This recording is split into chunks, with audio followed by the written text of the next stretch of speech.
We're working on reactions of alcohols, and if you remember from our previous reactions, first we identify the functional groups. Where are those heteroatoms or those different atoms? And you can see on this page we're looking at a lot of alcohols. Then we want to be able to identify whatever our reaction type is, and that's going to involve the functional group plus what's over the arrow. So you're going to look for acid, maybe dehydration. O tells me I'm oxidizing, okay? I'm going to leave most of this for you to practice, but I want to look at the oxidation reactions with you. So looking here, this alcohol is a secondary alcohol, right? Because if I go to this carbon, it's connected to 2, so that's why it's secondary. If you can remember, oxidation, what comes to your mind? I'm always thinking, so a little thought bubble here.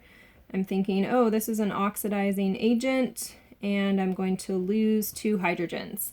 So, and I also think when I see that O kind of in a box, that I want to box that oxygen. So it's going to lose a hydrogen, and then we go to its friendly neighbor. Friendly neighbors lose something, and then they form a new bond, right? So this friendly neighbor is going to lose a hydrogen as well. And I can copy and paste over here. A lot of this molecule stays unchanged. So CH3, here's my C. This H is gone. The O's still there, and because they both lost something, they bond over that. And then this end is still the same here.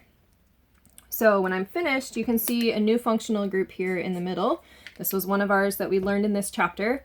Secondary alcohols oxidize and become ketones.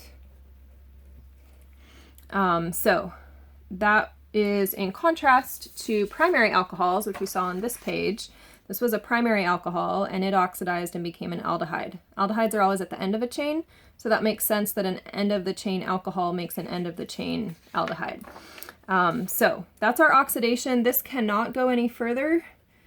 Remember with the aldehydes, they could go further, but there's nowhere to stick an extra bond to oxygen in there, so there's no further reactions. All right, so now I want to look down here at this alcohol, and if I look at my carbon that's connected to the OH, I can figure out that this is a tertiary alcohol, and I guess for consistency, let's write down what kind of reactions I have here.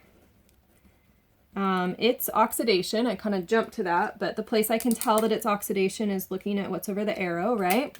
So when I think that, or when I see that, I'm saying, okay, this is an oxidizing agent, and I want to lose 2 hydrogens. That's crucial. Putting it down on paper even is going to help you. Box the O. So O is going to lose that hydrogen, and then I go to O's friendly neighbor, and I'm looking for a hydrogen, right? So I can lose 2 hydrogens. And when I look at this friendly neighbor, it has carbons and carbons and carbons, all right?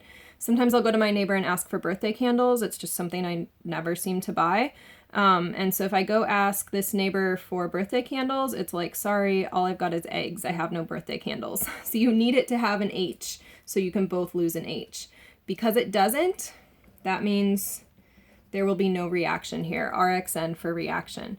So there will be no bonding because we don't have anything to share. Kind of like if you talk to someone from another universe that didn't go through quarantine and COVID and all that, you'd be like, coronavirus, and they'd be like, huh? I don't have any experience with that. So if you don't have something to both lose or go through, you're not able to bond quite so well. So secondary alcohols oxidize to ketones. Tertiary alcohols cannot oxidize. However, here's that same tertiary alcohol, so make sure that you work out the dehydration for that. Actually, let's see time. I'm going to work that out for you, okay? Because this is one of the trickiest ones, is to tell the difference between what's happening here. So tertiary alcohol, I can see that. What kind of reaction is it going to be? When I see that H+, I'm thinking, okay, that's an acid. Acids tend to mean I'm losing or gaining water. I can't gain water, so I must be losing water, all right? So if I'm losing water, that means I'm going to lose the whole OH from this carbon, all right? Now, carbon goes to one of its neighbors and say, hey, can you give up a hydrogen? Doesn't matter which neighbor you choose. I'm just going to choose this neighbor, okay? I could go next door, the other next door, or across the street. Doesn't matter. So I've got my 2 neighbors here, and one of these neighbors says, yeah, sure, I can lose a hydrogen too. So let's see what happens in our product. So here's that middle carbon. It loses its OH. Go up to that top neighboring carbon there. Both of these have lost something, so they form a double bond right between those two boxes, right? Out here, I'm just going to condense it because I want to. And then down here, I'm going to condense it also to a CH3. I could condense this to CH2 if I wanted, but here I was able to dehydrate it, right? Because I could pull an OH off one and an H off the other. Down here, I could pull an H off, but there was nothing to remove from that carbon. So I can take a tertiary alcohol and I can dehydrate it, put it through dehydration, but I can't oxidize it. Now, easy thing to forget. What did I forget in this reaction here? There's one more product I need. Should have water there, right? All those neon H's and O's that I had. So dehydration, you'll always have that H2O. So I'll leave one more here for you to try out. But you want to be able to work on this oxidation and dehydration for primary alcohols, for secondary, and for tertiary. There's all kinds of practice problems in your workbook, so make sure that you do all of those. The more you do, the better you'll get. And I'll always be giving you expanded or condensed structures. There are some in your text or in your workbook with the skeletal structures. Those are fine and good to practice, but I won't give them to you that way. You might even take those skeletal structures and rewrite them as a condensed structure, and then you can work the problem out that way. So work in whatever method you want, practice a lot, and ask lots of questions.